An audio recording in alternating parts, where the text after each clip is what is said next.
Did you know that driving under the influence of marijuana is illegal? Driving high will get you a DUI. And if you're wondering if law enforcement can tell you're driving high, well, everyone else can. Friends? I can tell you drove high. Parents? I can tell when you drive high. Relatives? I can tell. You drove here high, didn't you?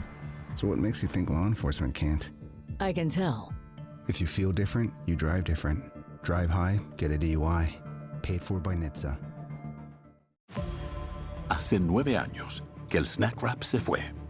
Así sin explicación, sin despedida. Y tú no lo superaste. Hiciste posts, tweets, hasta abriste grupos en las redes sociales. Y te enfocaste en lograr tu meta, que regresara. Y hoy, después de años de pedirlo, volvió el Snack Wrap. Ordénalo en Ranch o Spicy. Encuentra tu Snack Wrap en tu McDonald's favorito. Para pa pa pa. Happy holidays! Want to give your host a gift? Consider subscribing, rating, and reviewing the show this holiday season. It really helps the show grow. From all of us at Believe, have a Merry Christmas, everyone, and a happy holiday. Looking for these better days. It is Saturday, December 13th. I'm Scott Seidenberg. Here's what you need to know to make today a better day. It's the Props Pod. That's right. We are joined by our friend, the mad journalist, Christelle from bettingpredators.com, as we give you a combo pod each and every week between betterday.com and Betting Predators. Mackenzie Rivers is with me here as well on this Props Pod edition of Better Day, presented by FanDuel. As we go through the schedule of NFL games here for Week 15 Sunday, we will be using the FanDuel lines, but as always, shop around, look for the best number based off of the prop that you are interested in playing. Let's jump right into the schedule, boys. We'll start with the Jacksonville Jaguars hosting the New York Jets. Up on FanDuel right now is currently the Jags 13.5-point favorites with a total of 41.5. And Mackenzie, we talked about this on our Football Friday episode of Better Day. Brady Cook getting the start at quarterback for the New York Jets. Hard to see him having a good effort here against this Jaguars team. No, it is very hard, and the line has moved appropriately, or maybe too much, or maybe not enough. Depends on how you see it, but this line on the look-ahead line was 9.5, Jaguars favorite at home. Now it's 4 points off of that at 13 points and a half. We expected it probably to be Tyrod Taylor at 9.5. Is Brady Cook 4 points worse? Well, Justin Fields is questionable, and they are making the decision to go with Brady Cook. Maybe because they want to lose games, maybe because they think they give them the best chance to win. I would think more of the former. Seems like they've done all the winning they're going to do this season in New York. Chris, what do you think from a prop perspective, looking at Brady Cook or looking at the Jags defense? Like, what do you expect to see here from the rookie? Yeah, I don't know. He graded out as like a pretty fast athlete, even though we didn't get to really see much of him last week. He was 92nd percentile in the 40-yard dash, 98th in burst score. Pretty above average in agility score, went undrafted, 6'2", 214 pounds out of Missouri. When we look at what he did last week, it's like, okay, well, this guy's going to come in, he's going to be incompetent, he's not going to be able to move the ball, but maybe he's able to maintain some type of level of, Tyrod Taylor-esque play. He did throw for 163 yards. Granted, that was essentially like almost a full game, had 2 picks. Yards per attempt, 5.4, 14 for 30 overall. I think what I noticed is that, like, Breece Hall, it's almost going to be impossible to get him going no matter what. I think if you're in fantasy, like, I'm taking a really big stand against Breece Hall. If you look at projections, projected touches, routes, carries, etc., Breece Hall should be, like, in the RB20 to RB30 range. I've got him near RB40 in my rankings just because he's one of those guys where I'd almost rather get a guy with a third of the touches or a half the touches in a better matchup than what he's going to face. And I have a hard time seeing the Jets being able to run the ball either. So I think 155 for Brady Cook is probably a little bit too low, being that they're going to trail. They're going to probably throw a ton in this game. I might even look to Brady Cook pass attempts over if he was able to get up 30 against Miami last week. Miami is one of the slowest teams in the league. They're bottom 2 in the NFL in pass rate over expectation the last month. The Jaguars are more of a pass funnel defense at the end of the day as well. So I think we could see Brady Cook just throw the ball a ton. be very inefficient, and Breece Hall be also very inefficient on the ground, although I'm not seeing any Breece Hall props where I'm looking right now. Yeah, nothing up on Breece Hall yet up for this game. And then for Brady Cook, as you mentioned, the passing prop is at 155.5 for him here against the Jaguars. Let's move on to the next game. The Houston Texans, 9.5-point favorites over the Arizona Cardinals, total of 42.5. And we love betting on the Michael Wilson props when Marvin Harrison Jr. doesn't play. It's now 3 games without Marvin Harrison Jr., and Michael Wilson is the best wide receiver in the NFL. Marvin Harrison Jr. is going to be out once again. Chris, is it just as simple as we go back to the well with Michael Wilson props?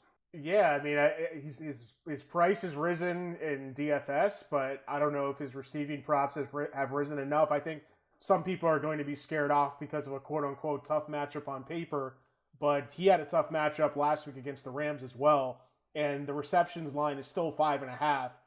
Given the insane target volume, given the fact that I think that teams will, maybe at the worst look to take both him and McBride away. I don't think they're just going to try to take Michael Wilson away and leave McBride open either. The Texans have seen an elevated pass rate and play rate over the last month as well, so I think the tempo could be matched a little bit here. I expect the Cardinals to have the same amount of pass volume as they've had over the last month. Number 1 in the league in pass rate over expectation. It's going to be probably inefficient, but they're going to throw the ball a ton, and I love Wilson again over 5.5 catches. So Michael Wilson leads the NFL with 39 receptions and 481 receiving yards since Week 11. Trey McBride has the second most receptions in the NFL with 32 over that same time span. So you got the 2 guys that lead the league in receptions since Week 11 are both on the Arizona Cardinals. Mackenzie, it's a heavy spread here. Do we think this is a runaway blowout victory for the Houston Texans, or do we expect the Cardinals to put up a fight? I think the Cardinals put up a fight, and it might be a 30-10 fight, but I think what Chris is saying about the pass volume really shows up in the stats I'm looking at. 3rd worst rushing EPA per game, but really average passing and a little below average offense overall since Week 7. I'd be interested in because I feel like they're going to pass, and I feel like they're going to be down, and the Texans are very good against the pass, a little bit worse against the run. I'd be interested in sack props or maybe an interception prop for Jacoby Brissett, because the Cardinals have shown us they're really going to go down swinging with a lot of pass attempts in these games. Jacoby Brissett interception -170 to the yes. Oh, wow. Man, so they're saying it's an 80% chance? That's a little pricey. All right. I mean, they know, Mackenzie. They know. And you know as well. It's going to happen. Yeah, right? You know. Why fight the tape? Just bet the -180, win the bet. A win's a win is a win. Let's talk about the AFC East battle here. We got the Bills as a 1.5-point road favorite at the Patriots. Total in the game is 49.5. Chris, is there anything that you could take away from the last time these two teams played to figure out where you're going to look from a prop perspective? Wow. I honestly can't even remember. That's how long ago. What week did they play, Scott? You got to remind me. Week week 3? No, it was after that. It was, let's pull it up here. This was week number 5. 1, 2, 3, 4, 5. And in that game, 23-20, Patriots win. Let's see. Josh Allen, 9 carries for 53 yards. James Cook, 15 for 49. Dalton Kincaid, 6 catches for 108 yards. Stephon Diggs went off against his former team, 10 catches, 146 yards. And no running game whatsoever. TreVeyon Henderson, 6 carries for 24 yards. Antonio Gibson, 6 carries for 21.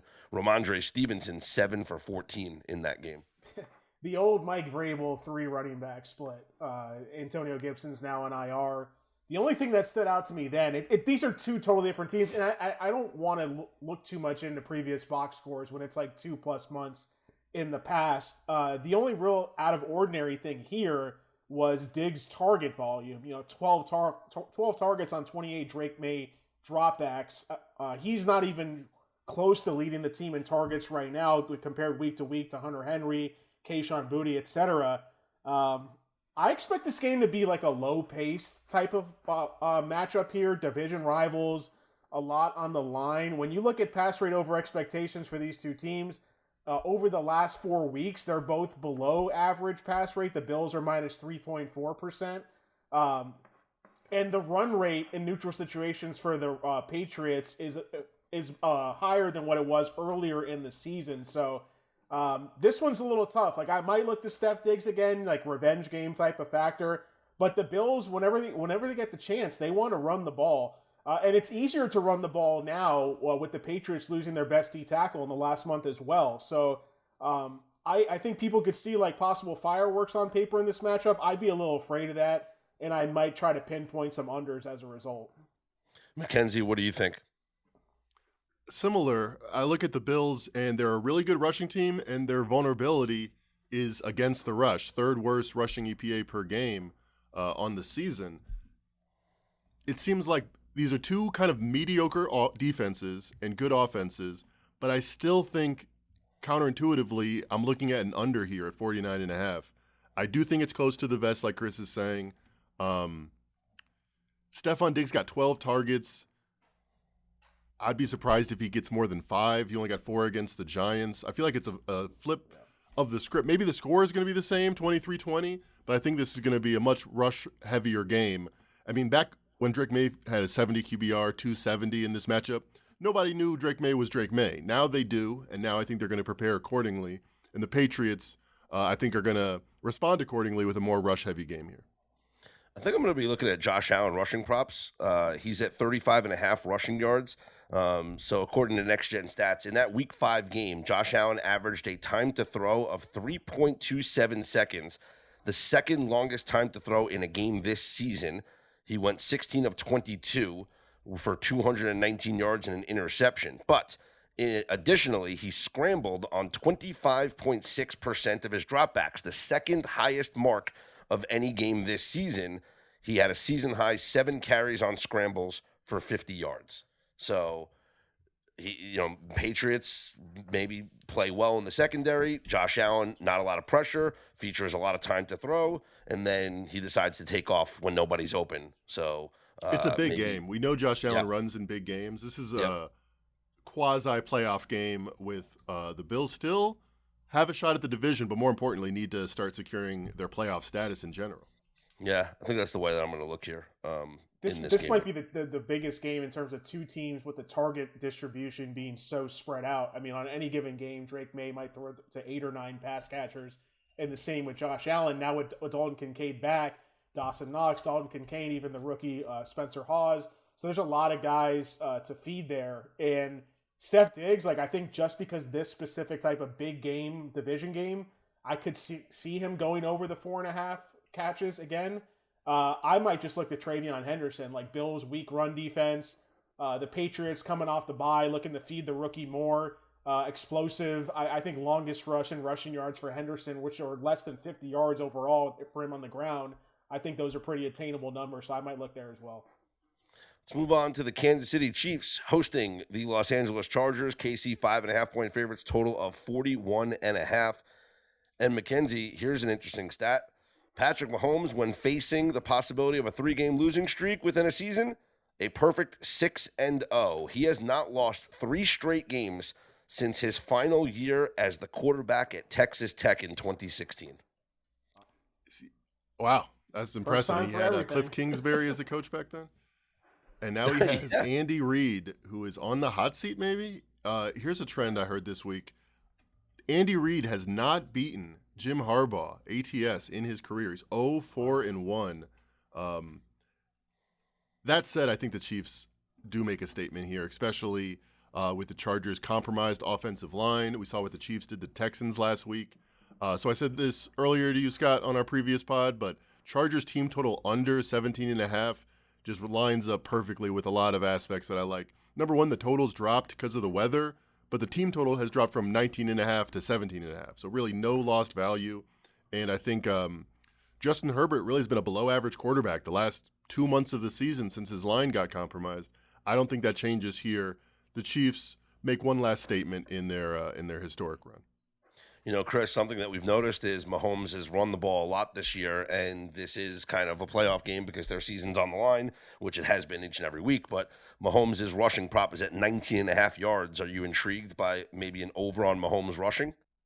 Maybe. You got a much better read on those quarterback rushing props. That's honestly not an area I really look much, so I couldn't really give you a good feel on that. What I do know is I think this is going to be another very slow-paced game.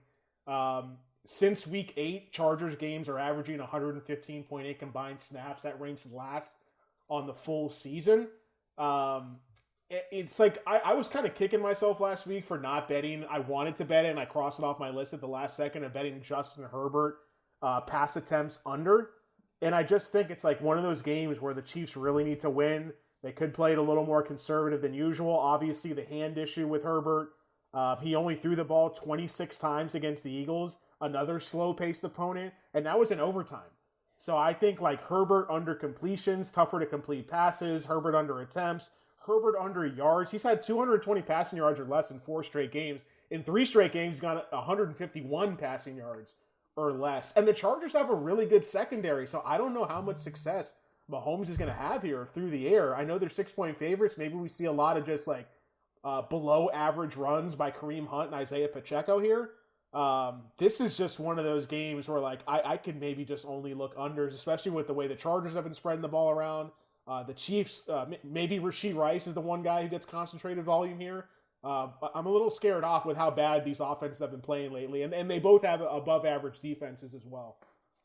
All right, let's move on to the Philadelphia Eagles, 11.5-point favorites over their former backup quarterback, Kenny Pickett, and the Las Vegas Raiders, total of 38.5. Mac, we joked about this game many, many times about, is it the Kenny Pickett revenge? Does Kenny Pickett put up a fight here for the Raiders? I think it's like shaking up a snow globe. Any random resetting of variables for the Raiders has to help. Since they fired Chip Kelly, they have the worst offense in the league, EPA minus turnover wise. Since overall the whole season, they're third worst. The Eagles have been struggling offensively, but defensively, they've been fine, if not better, in a lot of areas. We saw a lot of defensive pressures they gave against the Chargers. The total's 38, so it's making you pay a steep price, but I see a defensive effort here. That said, again, just a random new quarterback in the system. Kenny Pickett can't do worse than Geno Smith was doing. Maybe we see some splash plays there. Yeah, I still want to go under on Ashton Jeanty just because the Raiders' offensive line stinks. We know the Eagles' defensive line is much improved. I mean, Chris, the 7 sacks last week was big, but I just don't see Jeanty being able to run the football here against this Eagles' defensive front. Yeah, it's going to be hard to see him having success on the ground. I agree with you there. The one area I don't want to, and we talk about big games, obviously, with the Chiefs in the last game we talked about, and with the Eagles now, like, obviously they're in a division where not yet they're being threatened by Dallas, but if they keep losing, could we see another meltdown similar to a couple years ago where they lost, 5-6 games in a row down the stretch? I think when I'm looking at this, like, this is the ultimate get-right spot for Philly against a Las Vegas team that's essentially given up. Pete Carroll's probably going to be gone after the season. Geno Smith, who knows what they're going to do with that contract. But A.J. Brown has had just a ridiculous workload in terms of his target volume over the last month.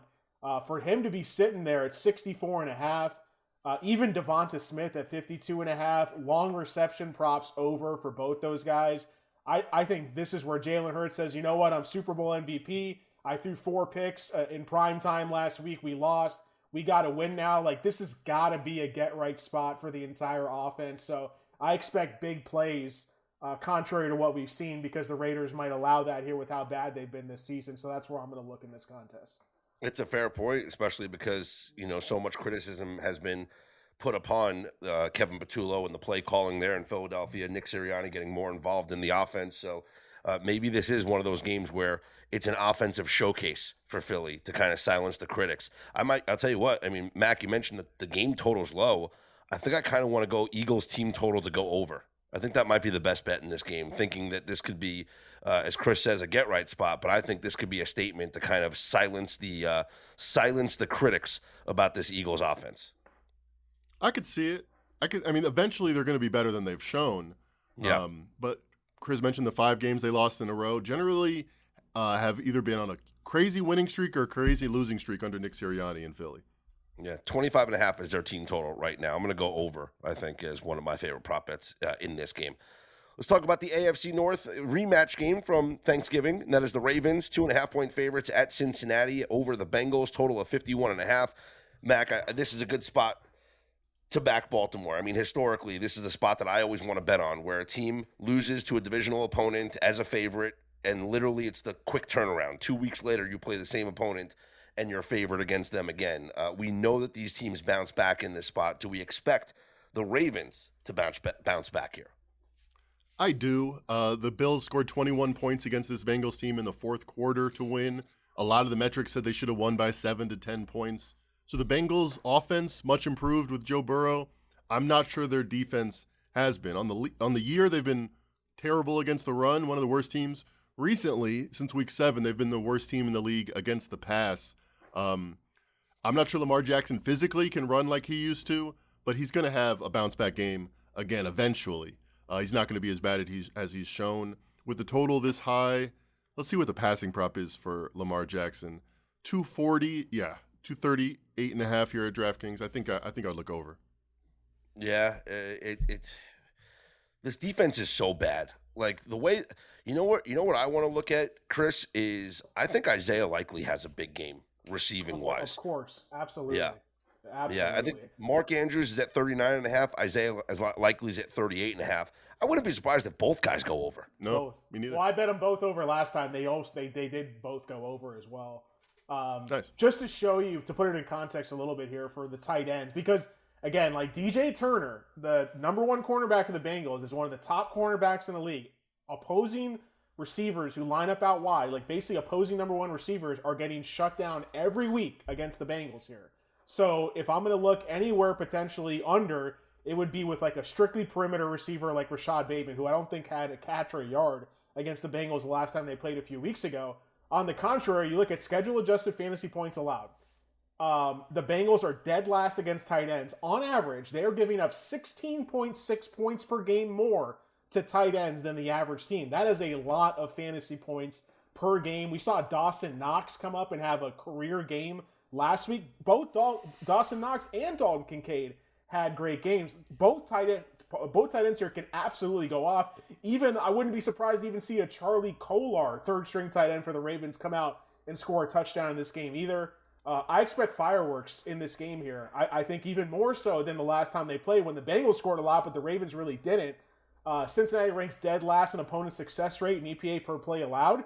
No one surrenders more yards or points on a per play basis here. And we saw Joe Burrow come out. Cincinnati had already ranked first in neutral pass rate in the league at 63%. Joe Burrow threw it at 67% in his first game back against this same Ravens defense a few weeks back. I think the cold weather maybe can even help a little bit, give the offense a little advantage here. No T. Higgins. I don't really think that's going to matter much for the sake of things for props. Okay. Yeah. Looks like we're all on the same page here. Jackson Dart and the Giants will host the Commanders. New York, a 2.5-point favorite, total of 46.5. No Jaden Daniels once again for Washington. It is going to be Marcus Mariota. Mackenzie, you got the Giants off the bye. Feels like a good spot to back them. It does. If you look at some of the metrics, the Commanders are maybe the worst team in the league, but it really has been mostly on the defensive side of the ball. I know the quarterback's been in and out. Hasn't been great offensively, but I think Marcus Mariota solidified himself as a solid backup. I like the over here. 46.5 seems light. Since week 7, the Giants have the 7th best offense in the league, but the 3rd worst defense. The Commanders, 20th best offense, but the worst defense in the league with a bullet. Yeah, 8 consecutive losses for the Washington Commanders. Chris, where are you going prop-wise here? I love it for fantasy, just like what Mackenzie was saying. We have a healthy total here. Both bad defenses, both offenses who can carry their own weight. Marcus Mariota has been good for fantasy when he plays, as has Jackson Dart. I'm a little worried for Dart in terms of them scaling back his scrambling attempts, and that could really cap his upside a little bit for fantasy. But I think the passing matchup on paper is still very good for guys like Wan'Dale Robinson. Hey, this is Steve Gorman, radio host, sports commentator, former drummer for the Black Crowes. The winter holidays are here, a time for festive celebrations, family gatherings, and ringing in the new year. Whether it's a holiday party, a night out with friends, or just relaxing by the fire with a few drinks, it's a season full of good cheer. But here's something else to add to your holiday plans: a safe and sober ride home. Just like in sports and music, always have a game plan. And the most important part of any plan is sticking to it. If you plan to drink, take that plan a step further. Call a rideshare, a taxi, a sober friend, or have a designated driver lined up before the night begins. Drinking and driving is a decision that can change your life and the lives of others forever. A DUI, a crash, an injury. The consequences are real and lasting. So please, for your sake and for everyone else on the road, make the smart choice. Get a sober ride home. Drive sober or get pulled over. Paid for by NHTSA. Saying Darius Slayton, I think he's a guy that I'm a lot higher on in my weekly rankings. Over 36.5 receiving yards, could obviously get that on one play. He over the last few weeks since coming back from injury, he's now surpassed Isaiah Hodgins in the route tree rate for them on a weekly basis as well. So those are a couple guys I'm looking at, and I think Tyrone Tracy, he was hurt before the bye, but coming back, this is a great spot. He's practicing in full. I think both him and Devin Singletary could have big games on the ground.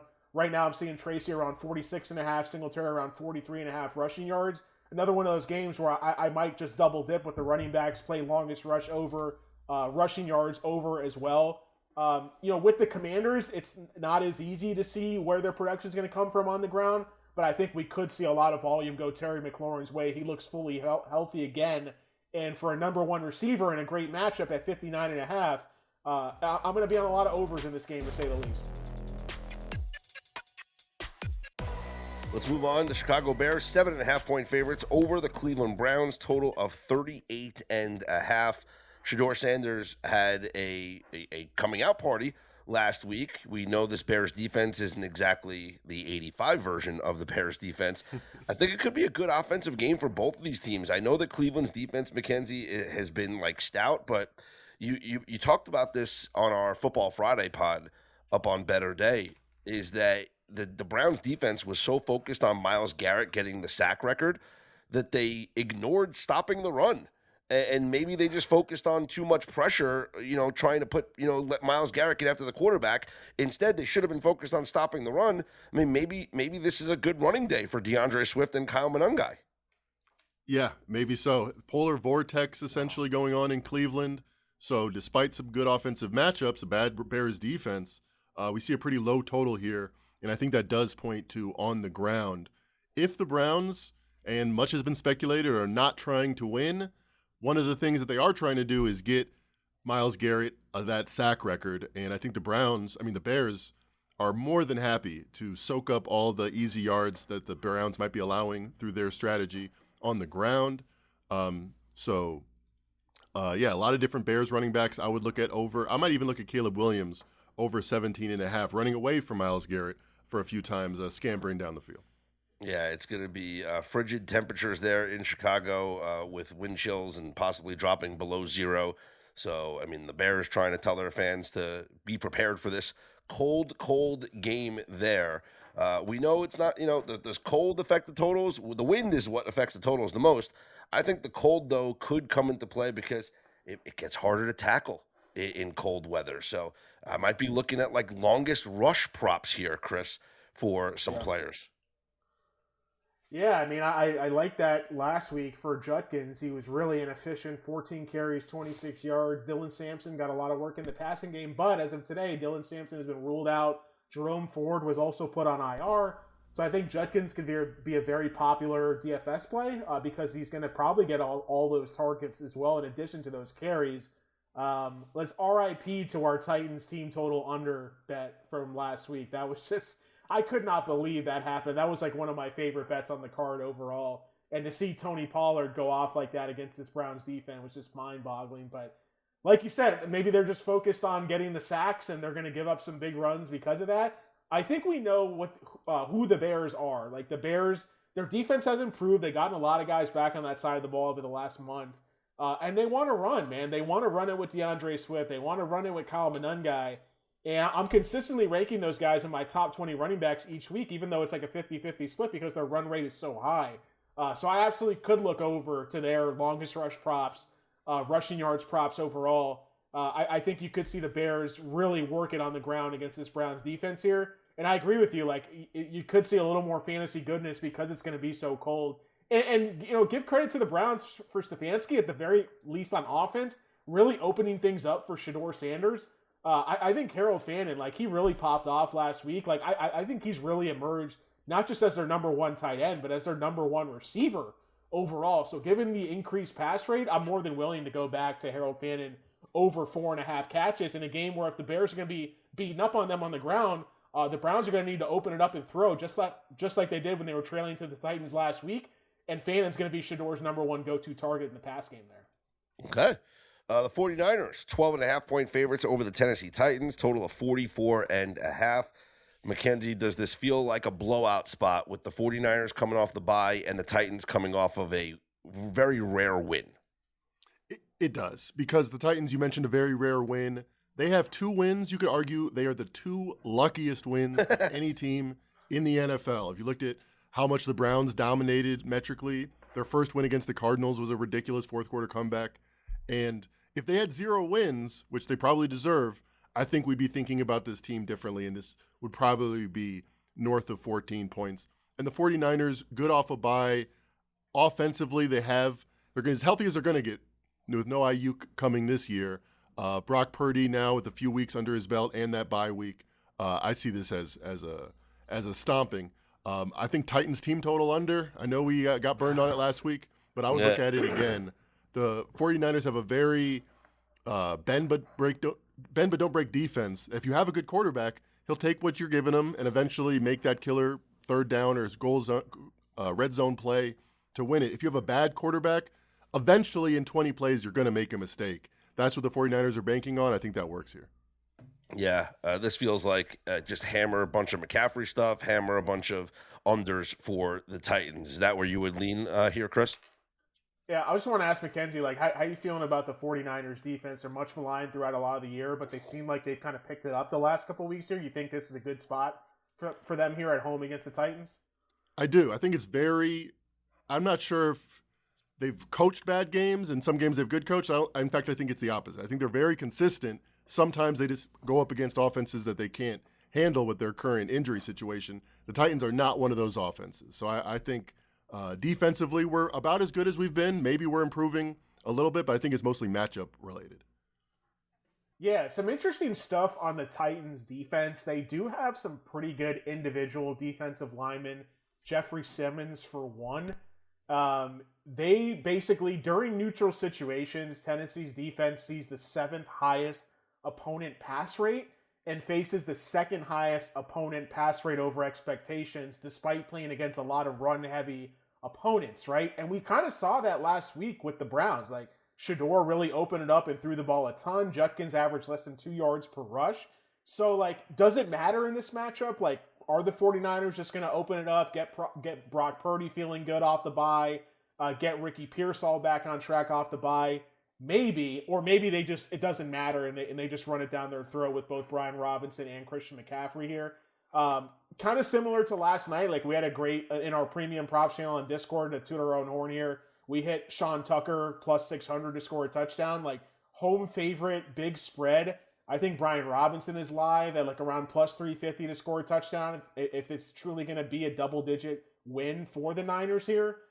So those are some areas I'm going to look, and I might just go back to like possibly Cam Ward under on his passing yards, which is all the way up to 197.5, kind of high for a guy like him, if they're going to try to repeat what they did on the ground with Tony Pollard last week. So those are some areas I'm looking at right now. Okay. Let's move on to the Rams hosting the Lions. Rams 5.5-point favorites, total of 54.5. It feels like a heavy spread here. I mean, these games have been back and forth when Matt Stafford and Jared Goff play the revenge angle against each other's former teams here. 5.5, it kind of feels a little bit disrespectful. I mean, but not really, because the Rams, Mackenzie, are the number 1 power-rated team in the NFL by far. Yeah, they're 2.5 points better than the Lions. It makes sense. If you like the Lions here, it's not from a power rating perspective. it's a matchup perspective, and I kind of agree with it. I think the Lions are so much better on. I know they're away here, but they're so much better on an artificial surface in controlled Indoors, environment. Yeah. Rarely is it smart to bet the over when the total is this high. However, if you only bet the Lions when the total is 51.5 or over, in the Dan Campbell era, what is it? Looks like 9-4. So it's generally been the right way to go. I remember the Chiefs Rams 51-48 performance. I could see something like that here, something crazy like that. Do we see a shootout, Chris? What do you think? Yeah, absolutely. I think we're going to have to see a shootout here. You talk about Jared Goff going on the road, but that's when he's outdoors, right? This is in a dome here. Really not much of like a home field advantage for the Rams with the fans. So it's like, I really think that's going to be irrelevant. You got a little extra motivation for Goff. I think it's more a revenge game for him, obviously, than it is for Stafford. Really kind of on good terms, Super Bowl winner after he left Detroit, et cetera, et cetera. Detroit's offense has really opened up a lot since they moved on with from the play calling of John Morton. Under his tutelage calling plays, they ranked 30th, third last in the league in pass rate over expectations, but their neutral pace has gone up to the fourth fastest since Dan Campbell took over those play calling duties, and their games are now averaging the most combined plays per game when Dan Campbell has been calling the plays. You look at the other side with Stafford, like when he gets the chance to throw, he's throwing the ball a ton. He's averaged 45 pass attempts for 325 passing yards in 2 career games against his former team.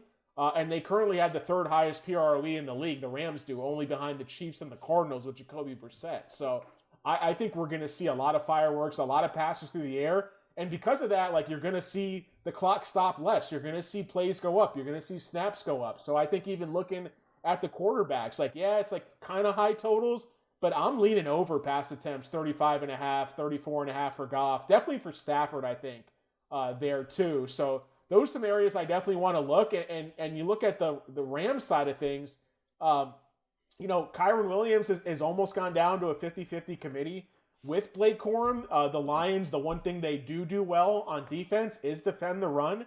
So maybe we look at Kyren Williams under 56.5 rushing yards. I think I'd much rather just look over because like these are 2 pass funnel defenses, especially the Lions. And I think the Rams passing game is going to cook in this matchup here. So I'm going to look over on Stafford for almost all his props. And I think even Puka Nacua, Devonta Adams, like Devonta at 59.5 seems pretty low. Even on the reception side, I think Puka Nacua over 7.5 catches, Devonta over 5.5 catches. Like those guys are going to get a lot of the volume here from Stafford. So I'm going to look for various ways to play that. And with Kyren maybe going under, I mean, Blake Corum is really getting a lot more work here in this Rams offense as well. So that can help you there. The Saints host the Panthers. Carolina, a 2.5-point road favorite, total of 40.5. Mackenzie, we gave out the stat, 11 straight losses for the Carolina Panthers as favorites. Does it end here? I think it does. I think the Panthers had a huge win before their bye.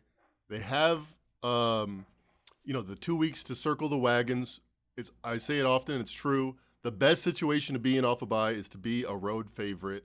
The Saints impressed. They got their win. Nobody thinks they're tanking. I feel like they're allowed to lose this. No one will mind that much. The Panthers, opposite. This would really drastically change, almost 180 degrees, the feeling in Carolina if they fell back to second place in division. I'd say they will eventually. They're plus 110 to win the NFC South, but not this week. They enjoy that top spot one more week. Chris, where are you going from a prop perspective here? It looks like we may have had a reversal back to the original pecking order in that Carolina backfield where Chuba Hubbard could be getting more work than Rico Dowdle now, whereas, we saw all those weeks where Rico was clearly the number one. I know. This is a really tough week, man. There's a lot of evolving committee backfields with this specific situation, with the Steelers, with Jaylen Warren and Kenneth Gainwell, with the Chargers, with Hampton and Vidal, with Kareem Hunt and Isaiah Pacheco. And it's really tough because this is fantasy playoff week and no one really knows. And maybe the coaches don't even know. It could really just be a hot hand type of situation here. Chuba played a lot more snaps in their last game against the Rams. Obviously, a lot of them were passing situations. if we know that if you're going to tell me, hey, the Saints win this game, the Panthers are going to be trailing, I think Chuba Hubbard's going to play a majority of the game over Rico Dowdle. And you got to think about it, like Chuba Hubbard, he's on a contract. He's a veteran on that team. Dowdle's going to be a free agent this summer, and they're likely not going to bring him back. So I don't know what real incentive they have. Like, I think they have more incentive to play Hubbard, and Hubbard was banged up earlier this year. So as much as I was on the Rico Dowdle bandwagon, when Hubbard's fully healthy, he's been a pretty good player too. So I've kind of had to like get myself off that prior, even though I was a little stubborn at first. I think that they should be lined almost evenly. Right now we're seeing Rico 58.5, Chuba 43.5. It's going to be tough, man. I think the one thing that I do know in this game is like Devin Neal. Kamara was ruled out today. Devin Neal what was one of my like late round rookie sleepers in Dynasty going into the year. He needed injuries to both Kamara and Kendre Miller, but he's getting a ton of work overall. And I think for a guy like him, like rushing attempts over could be an area that I look. I don't see it where I'm looking right now. But the Saints, like if they want to win this game at home here in a dome, I think they're going to try to keep the Panthers running backs off the field. And the Saints defense has been improving. So this is like a very tricky situation. Both teams are evolving in how the Saints run their offense with Tyler Shuck, how the Panthers are operating their offense with their two running backs. So I think I'm going to wait at least on another day or two until we start seeing these full lines open up for these ancillary players like, you know, Devin Neal and things like that. Yeah, Devin Neal, I'm seeing 14.5 carries. Plus money to the over, though. Yeah, I mean, it's pretty high, but I think I would still maybe almost look over there or maybe look at his combined rushing receiving yards prop because Panthers defense hasn't been great this year either. So yeah, it's tough because like the Panthers want to run the ball, but if they fall behind, we've seen them be willing to let Bryce Young throw it 40, 45 plus times a game. I just don't know which Panthers version we're going to get here. Yep. The Green Bay Packers 2.5-point road favorites at the Denver Broncos, total of 42.5. Mac, we have the second 10-win team this week that is a home underdog. Those teams are 1-6 all-time straight up, or not all-time, since 2021. We talked about that on our Football Friday episode, but the one win was a game where the spread was 0.5. So I'm going to throw that one out because essentially there's no underdog in a game like that. Sure. So I'm going to call it 0-6 for home dogs, 10-win home dogs in the regular season since 2021. And unlike the Panthers trend, I don't see this one ending. I feel like the Bears have gotten away with a lot of close wins against inferior teams that they shouldn't have. The Commanders overtime comes to mind. And the Packers, just the opposite. How differently would we see them if they didn't have 8 wins, but if they would have held on against the Panthers, if they would have beat the Cowboys where they were huge favorites in the fourth quarter, if they would have beat the Browns where they had a 10-point lead with 5 minutes to go. I think the Packers have just played better this season and are going to be equipped to go to Mile High and get the win here. So I would lay the 2.5 myself. Where are you going from a prop perspective here, Chris? Yeah, I mean, off first glance, like I kind of want to bet unders for both quarterbacks here because I think even though these are like two of the top 5 defenses in the league this season, they're both stronger in the secondary than against the run. And I think we could see them both play very conservatively in this matchup. Hey, maybe potential Super Bowl matchup. Who knows? Jordan Love, like under pass attempts, he only threw the ball 25 times against the Bears in a similar type of setting. Did throw for 234 yards. He's getting his receivers back healthy. Jaden Reed's back now. So he's been very efficient, especially when connecting on those deep balls to Christian Watson, but his volume has still been very low. So I think under 30.5 pass attempts for Love is how I prefer to play that, especially against a Broncos team where even if they come out with a win, like we haven't seen them blow the doors off of anyone and really force any opponent into a real pass-heavy situation here. Josh Jacobs did practice today as well. So I think we could see them lean heavily on both him and Emmanuel Wilson, even though he had missed multiple practices earlier this week, Jacobs did. So that's one area I want to look, and I think it's going to be tough to kind of pinpoint with the receiving yards. Like I think Troy Franklin, we've seen him lose his role, but I don't currently see any receiving props up for besides Courtland Sutton because I would be interested in going under on Troy Franklin's receiving yards.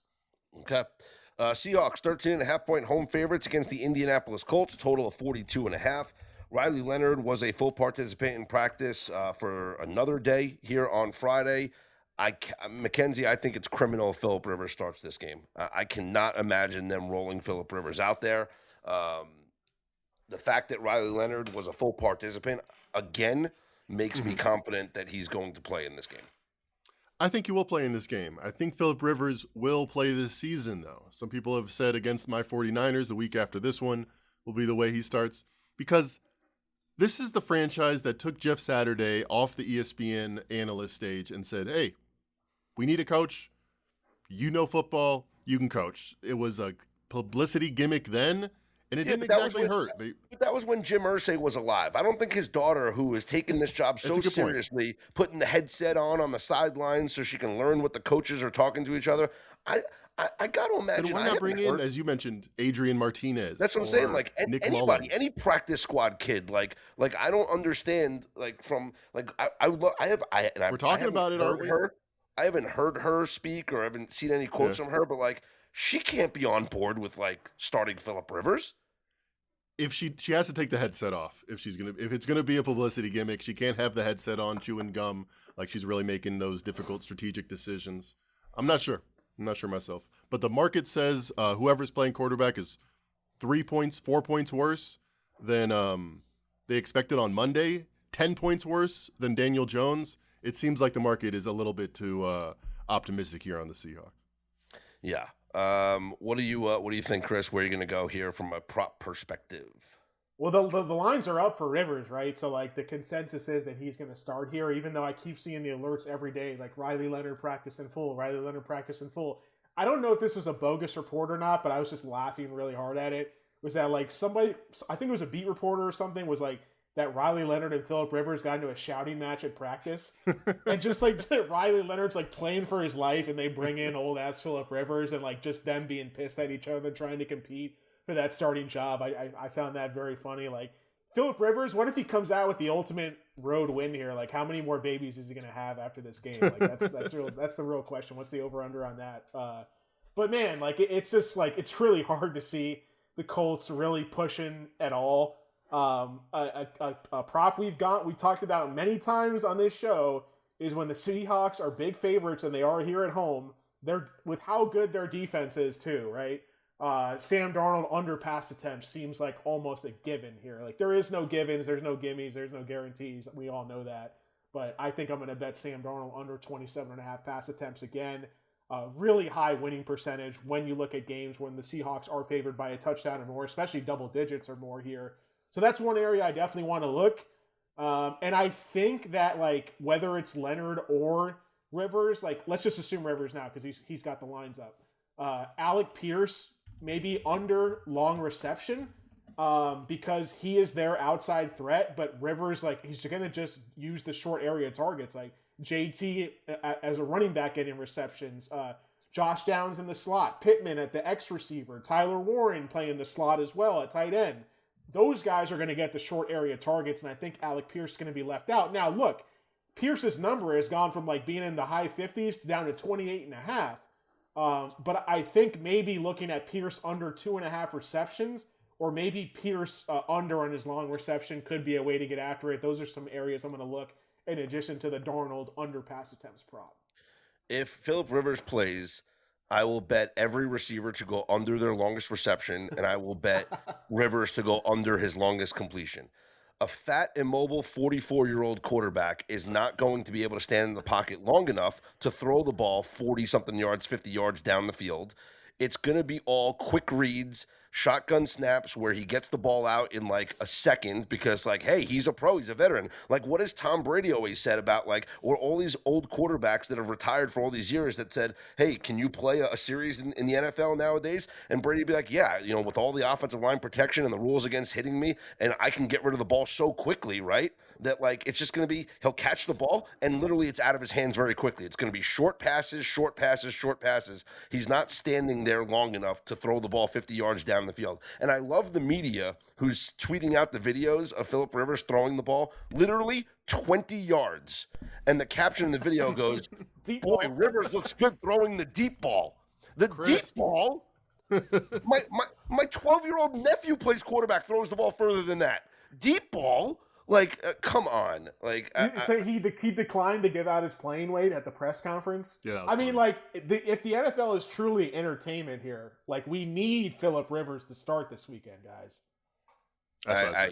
I'm like scratching, like, I need it. Like, I need it bad, man. Like, I need Phillip Rivers to start just for the entertainment factor. Can we get a Phillip Rivers over there? Can we get a Phillip Rivers rush yards prop or like a pass plus rush? Like, let's definitely do that. I like the longest completion under angle for sure. That's a really good one. Everything under, every under for longest there. Final game Sunday Night Football. We have the Cowboys 6.5-point home favorites over the Minnesota Vikings. Total of 47.5. 1 week does not change my opinion on J.J. McCarthy, Mackenzie. I still think that he is a subpar quarterback. Yeah, he's right there with Cam Ward at the bottom of any metric you want to look at. And you could say, all right, well, he's a young quarterback. He had the best game of his career, 3 touchdowns, no picks, 70 QBR. All right. Major asterisk, the fact that it came against the Commanders, who have been a historically bad defense since the middle of the season. If you throw that out, really not a lot of good on the McCarthy tape. The Cowboys, I know they lost. They lost by 2 touchdowns at Detroit. That was a nip and tuck game. Could have gone either way with 1 or 2 balls bouncing the other way. Cowboys have been much better since the middle of the season. I feel like they keep that going here. I would lay the 5.5. Chris, where are you going prop-wise? I am below market in fantasy rankings on JJ McCarthy. A lot of people seem to be on him. I'm way below market on Justin Jefferson. It has nothing to do with Justin Jefferson. We saw last week the Vikings won 30-0. Jefferson ends up with 2 targets for 20 yards. Is it going to get better? Like the Commanders were a better matchup than I know the Cowboys are technically like a pass funnel defense, but their pass rush has improved a lot. And their run defense has too. So if you're talking about good pass rush at home, good run defense, like that's going to kind of put McCarthy into a corner where he's going to need to drop back and sling it to have success. It's not going to be like they were able to run all over the Commanders and take advantage of the Commanders' offense last week, right? Because we know Dak's going to hold his own on the other side. So I think this could get very messy for McCarthy. I would be interested in under passing yards, 193.5, so I'm seeing right now. His interception prop is shaded over, -175 around that. To throw an interception. Those are some areas I'd look. And I think the running backs for the Vikings, like they're going to have a hard time getting things going here. I really like Aaron Jones under his rushing yards. I like Jordan Mason under his rushing yards. I think like what we've seen since they traded for Quinnen Williams is a huge upgrade. And they might be a borderline top 10 run defense right now. The Cowboys are here. So those are some areas I want to look. I think the Cowboys have a get-right game, and they smash the Vikings in this spot. All right, that'll wrap things up for our props conversation here for Week 15 NFL Sunday. These lines were all courtesy of the lines of the game and the props courtesy of the FanDuel Sportsbook. But as always, shop around. Make sure you find the best lines to make the bets that you would like to make. For a full prop sheet, BetterDay.com subscribers will get our prop sheet emailed out to you Sunday morning as well. For Better Day Premium members, we will have a special second live stream coming up tomorrow, Sunday morning, prior to NFL kickoff.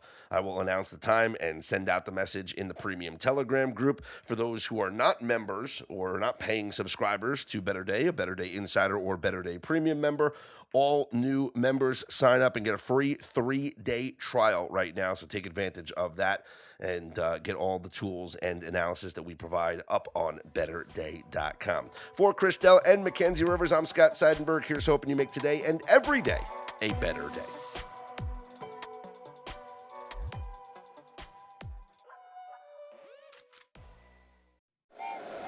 Happy holidays. Want to give your host a gift? Consider subscribing, rating, and reviewing the show this holiday season. It really helps the show grow. From all of us at Believe, have a Merry Christmas, everyone, and a happy holiday. If you like the show, please take a moment to rate, review, and subscribe. It really does help the show to grow. Thank you for listening.